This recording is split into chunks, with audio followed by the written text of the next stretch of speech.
Good morning. আজকে আবারও একটি নতুন দিন শুরু করছি তোমাদেরকে সঙ্গে নিয়ে। আশা করছি তোমরা সকলে খুব ভালো আছো আর আমরাও বেশ ভালো আছি। আজকে হলো বুধবার আর এখন ঘড়িতে বাজছে সকাল 6টা। তো এই যে ঘুম থেকে উঠে পড়েছি। তো আমাদের হাউসওয়াইফদের তো সকাল সকাল বিভিন্ন ধরনের কাজ থাকে। তো সকাল সকাল ঘুম থেকে উঠলে কি হয় বলো তো, রান্না করতে যাওয়ার আগে বেশ অনেকগুলো কাজ গুছিয়ে নেওয়া যায়। আর দেখবে সকাল সকাল যদি এই ঘরের সমস্ত কাজকর্মগুলো গোছানো হয়ে যায় তাহলে রান্না করে এসে বেশ অনেকটা সময় বিশ্রাম করা যায়। আবার ওদিকে তো ছেলের স্কুল থাকে, তো সেই সময় একটা তাড়াহুড়ো থাকে। তো তখন আর মনে হয় না যে রান্না কমপ্লিট করে খাওয়া দাওয়া কমপ্লিট করে আবারও সংসারের এই সমস্ত কাজে হাত দিই। তার উপর এখন যা গরম পড়েছে, আর এবছরে জানো তো বৃষ্টিটাও ঠিকঠাক করে হলো না। ওই যে আমাদের বাড়ির সামনে যে পুকুরটা রয়েছে ওটা কিন্তু এতদিনে জলে পরিপূর্ণ হয়ে যায়। তো এবছরে ওটাতে জলই জমেনি, আর আদৌ জমবে নাকি সেটাও জানি না। তো এই গরমের জন্যই সকালবেলার দিকে উঠে যদি সমস্ত কাজ গুছিয়ে নেওয়া যায় তাহলে এই রান্না খাওয়ার পরে এসে তাড়াতাড়ি করে স্নানটাও সেরে নেওয়া যায়, তারপরে নিজের জন্য অনেকটা সময় পাওয়া যায়। তো ওদিকে হাজবেন্ড ছেলে ওরা তো এখনো ঘুমোচ্ছে, ওরা ওঠেনি, ওরা ওই কিছুক্ষণ পরেই উঠবে। তো আমি যে নিজে একটু ফ্রেশ হয়ে নিলাম, তো এখন ঘরগুলো একটু ঝাড় দেব। তাই ভাবছি ঘরগুলো আগে একটু গুছিয়ে নিই। আর এই অগোছালো ঘর ঝাড় দিতে জানো তো ভালো লাগে না, মনে হয় যে কিছুই পরিষ্কার হলো না। তো সেই জন্য স্টাডি রুমের বিছানার উপর যা ছিল সবকিছু গুছিয়ে রুমটা ঝাড় দিয়ে এলাম, মানে বিছানাটা ঝাড় দিয়ে নিলাম। আর এই ঘরে দেখো ফার্নিচারগুলো একটু ডাস্টিং করে নেব। তো এই যে আমার ঘরের ফার্নিচারগুলো তো রোজই ডাস্টিং করা হয়, আর এগুলোই সপ্তাহে অন্তত একদিন আমি করার চেষ্টা করি। তো কালকে যেহেতু বৃহস্পতিবার, তো ভাবছি আজকে এগুলো একটু মোছামুছি করে ঘরগুলোকে ভালো করে পরিষ্কার করে নেব। আর কালকে সকাল সকাল একটু ঘরটা মুছে নিলেই হয়ে যাবে। আর এই দেখো যখনই ডাস্টিং করতে আসি তখন ওই যে হাঁচি শুরু হয়ে যায়। এত পরিষ্কার রাখি তবুও যে কোথা থেকে ধুলোগুলো আসে বুঝতে পারি না। তো তারপরে দেখো ফার্নিচারগুলো মোটামুটি মুছে নিয়েছি। তো এখন এই যে বিছানাটা ভালো করে ঝাড় দিয়ে দিয়ে কিছু জামা কাপড় রয়েছে আধ শুকনো, সেগুলোকে ভাবছি ছাদে দিয়ে আসবো।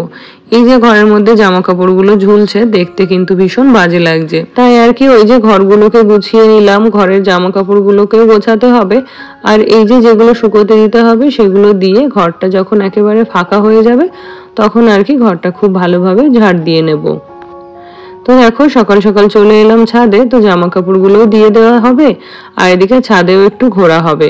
আর সেই সঙ্গে আমার গাছগুলো তো রয়েছে, গাছেও একটু জল দিয়ে যেতে পারবো।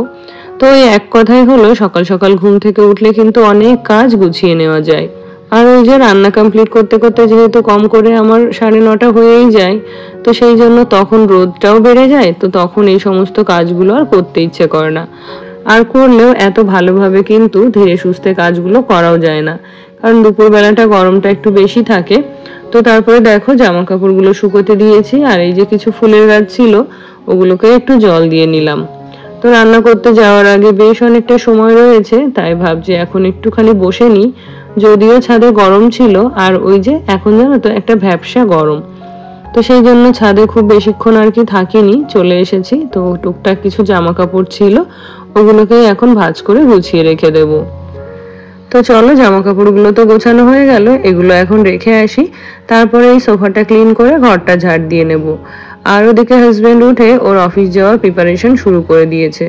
ওর কিছু জামা কাপড় ছিল সেগুলোই আর কি আয়রন করে নিচ্ছে। তো ছেলেকে কিন্তু এখনো ঘুম থেকে তোলানো হয়নি। তো হাজবেন্ড রেডি হয়ে আর কি ছেলেকে ঘুম থেকে তোলাবে, তারপরে ওকে একটু বই পড়াবে। তো ছেলে যদি আগেই ঘুম থেকে উঠে যেত তাহলে কিন্তু একই সঙ্গে আমি আমার বেডরুমটাও পরিষ্কার করে যেতে পারতাম। তো ওই যে রান্না বান্না কমপ্লিট করে হাজবেন্ডকে খাবার দিয়ে ছেলেকে স্কুলে পাঠিয়ে আমরা নিজেরা খাওয়া দাওয়া করে তারপরে যখন ঘরে আসবো তখন আর কি ওই বেডরুমটা ক্লিন করব। তাছাড়া এর মাঝে উপরেও আমার আর আসা হয় না, আর ওইতে ঘরের কাজ করার সময়টাও থাকে না, কারণ ছেলেকে স্কুলে পাঠানোর আগে একটু তাড়াহুড়ো থাকে, তাই আর কি ওই কাজগুলো করা হয় না। তো ওরা যখন আবার যে যার কাজে বেরিয়ে যায়, সমস্ত বাড়ির কাজ গোছানো হয়ে যায়, তখন আর কি এসে ধীরে সুস্থ এই কাজগুলো করতে পারি। আর কি হয় বলতো, যেহেতু বেশিরভাগটাই এখনই গুছিয়ে রেখে যাচ্ছি, তো রান্না করে এসে খুব একটা কাজ আমার থাকবে না। তো তারপরে দেখো ঘরগুলো ঝাড় দিয়ে হাত মুখ ধুয়ে নিচে চলে এলাম। তো এখন হচ্ছে রান্না বসাতে হবে। তো আজকে দুপুরের ভাতটা আর সকালের ভাতটা একই সঙ্গে করতে হবে, তো সেই জন্য দেখো একটা বড় হাঁড়ি নিয়ে নিয়েছি। আর ওই যে দুপুরবেলার ভাতটা যেহেতু শাশুড়ি মা করে থাকেন, তো উনি আজকে দুপুরবেলাতে বাড়ি থাকবেন না, তো সেই জন্য আর কি সকালের আর দুপুরের ভাতটা একই সঙ্গে করে নিলে আর রাতে একটুখানি ভাত করে নিলেই হয়ে যাবে। তো এদিকে দেখো চালগুলো ধুয়ে বসিয়ে দিলাম, আর এদিকে পরিমাপ মতো আমি একটু ডালও নিয়ে নিয়েছি। চলো এবারে দেখে নিই কি দিয়ে কি রান্না বান্না হবে। তো এখন সকালকার মতো হবে ডাল আর উচ্ছে আলু ভাজা, আর দুপুরের জন্য ওই একটা মাছের ঝোল হবে হয়তো। তো মাছটাও এখনো ফ্রিজ থেকে বের করা হয়নি, মানে ডিপ ফ্রিজ থেকে বের করে ওই নর্মাল ফ্রিজে রাখা আছে। আর দেখো প্রেসার কুকারটার মধ্যে জল দিতে গিয়ে এই বার্নারটার উপর জল পড়েছে, তো সেই জন্য দেখো অনেক চেষ্টা করেও বার্নারটা জ্বালাতে পারছিলাম না। তো পরে শাশুড়ি মা এসে বার্নারটা জ্বালিয়ে দিলেন। তো এখন দেখো ভাত আর ডালটা বসিয়ে দেব, আর আজকের রান্নাটা খুবই তাড়াতাড়ি হবে, কারণ ওই যে উচ্ছে আলু ভাজা করব, তো ওটা হতেও খুব একটা সময় লাগবে না। আর করব ইলিশ মাছের ঝোল। তো এদিকে ডালটা সেদ্ধ হয়ে গেছে, ডালটা ফোড়ন দিয়ে দিলাম। তো এখন চলো উচ্ছে আলু ভাজাটা করে ফেলি। আর উচ্ছে আলু ভাজা হয়ে গেলে, একটা মাছ ভাজা হয়ে গেলে ওগুলো দিয়ে হাজবেন্ডকে খাবারটা দিয়ে দেব। আর জানো তো, তোমরা হয়তো দেখে বুঝতে পেরেছো আমরা বাড়িতে কেউই কিন্তু সেরকম খাদ্যরসিক নই। ওই একটু ডাল ভাত মাছ হলেই কিন্তু আমাদের খাওয়া দাওয়া হয়ে যায়। আর খুব বেশি স্পাইসি রান্না বান্নাও আমাদের কিন্তু হয় না। ওই সপ্তাহে হয়তো একদিন চিকেন অথবা মাটন হয়, তো সেটাই একটু রিচ করে করার চেষ্টা করি। তাছাড়া রেগুলার বেসিসে যে রান্নাগুলো হয় সেগুলো তো তোমরা দেখেই থাকো, একদম সাদামাটা নর্মাল রান্না। তো তারপরে দেখো এই যে এখানে কিছু মাছ রয়েছে, তো কিছু মাছ ভাজা করব আর কিছু ঝোলের জন্য দেওয়া হবে। আর পরাগও একটা সময় এত মাছ পছন্দ করতো, তো বেশ কয়েক মাস হলো ও কিন্তু মাছটা একদমই খেতে চাইছে না। তো যেটুকু যা খাওয়াই ওই জোর জার করে ওকে খাওয়াতে হয়। আর ওই চিকেন মাটন এগুলো একটু ভালোবাসে, তার সঙ্গে এখন বেশি সব থেকে যেটা পছন্দ সেটা হলো ডাল আর মিষ্টি আর হচ্ছে পাঁপড়। তো ও বেশিরভাগ দিন ওই ডাল পাঁপড় মিষ্টি ওগুলো দিয়ে খাওয়া দাওয়া করে। যখন একটু মাছ দিতে যায় তখনই কিন্তু থালা নিয়ে পালিয়ে যেতে চায়। আর এদিকে দেখো ভাতটা নামিয়ে নিলাম, আর উচ্ছে আলু ভাজাটাও এদিকে রেডি হয়ে গেছে। তো এখন একটু মাছ ভাজাটা বসিয়ে দেব। তো হাজবেন্ডকে কোনো রকম দুটো খাবার দিতে পারলেই আর কি পরে মাছের ঝোলটা করলেও কোনো অসুবিধা হবে না। আর ওই যে তোমাদেরকে বলছিলাম যে আজকে শাশুড়ি মা দুপুরবেলা বাড়িতে থাকবেন না, কারণ হলো আজকে রয়েছে জগন্নাথ দেবের স্নান যাত্রা। তো আমাদের এখানে একটা জগন্নাথ দেবের মন্দির রয়েছে, তো পাড়ার দু একজন কাকিমাদের সঙ্গে শাশুড়ি মা ওখানে যাবে বলেছেন। তো সেই জন্যই আর কি দুপুরের ভাতটা আমি একই সঙ্গে রান্না করে নিলাম। তো চলো রান্না বান্না মোটামুটি কমপ্লিট হয়ে গেছে, তো এবার হাজবেন্ডকে ভাতটা ধরে দিয়ে আসি। তো এখানে একটু উচ্ছে আলু ভাজা দিলাম এক পিস মাছ ভাজা, আর দিয়েছি একটুখানি মাছের তেল। আর জানো তো এই মাছটা খুব একটা ভালো ছিল না, মাছের তেল একেবারেই কিন্তু ছাড়েনি। তো এই যে মাছ ভাজার যে সর্ষের তেলটা ছিল সেটাই আর কি হাজবেন্ডকে ভাতে একটু দিয়ে দিলাম। আর এদিকে দেখো একটু কাঠি কচু ভেজে নিচ্ছি, তো আজকের মাছের ঝোলটা হবে কাঠি কচু দিয়ে। আর ওই রোজ রোজ সর্ষে বাটা দিয়ে ইলিশ মাছের ঝোল কিন্তু একদমই ভালো লাগে না। আমার কিন্তু সর্ষে ইলিশের থেকে কাঠি কচু দিয়ে বা আলু বেগুন দিয়ে ইলিশ মাছের ঝোলটাই বেশি ভালো লাগে। তো এদিকে সবজিগুলো ভেজে এখানে জলটাও দিয়ে দিলাম, আর এখন মাছগুলো দিয়ে দেব। তো রান্না বান্না প্রায় আমার শেষের দিকে, তো রান্না বান্না কমপ্লিট করে রান্নাঘর পরিষ্কার করে তারপরে যাব ছেলেকে স্কুলের জন্য রেডি করাতে।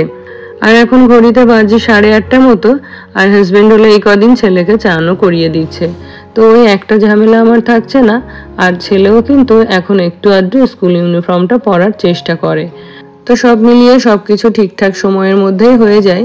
তো আগে যখন বাবার স্কুল বন্ধ ছিল তখন আর কি টেনশন করতাম যে আদেও দুজনকে রান্না করে একই টাইমে রেডি করে দিতে পারবো। তো এখন দেখছি সবটা আর কি ব্যালেন্স হয়ে যাচ্ছে। তো এই যে সময়ের সঙ্গে সবকিছুই কিন্তু অভ্যাস হয়ে যায়। আর জানো তো আজকে আবারও আমার একটা স্বপ্নই বলো বা ইচ্ছেই বলো পূরণ হতে চলেছে। তো অনেকদিন ধরে এটা ইচ্ছে ছিল, তোমরাও অনেকে বলেছিলে। তো চলো আগে রান্নাঘরটা ক্লিন করি, ছেলেকে স্কুলে পাঠিয়ে দিই, তারপরে একেবারে ফ্রি হয়ে তোমাদের সাথে জিনিসটা শেয়ার করব।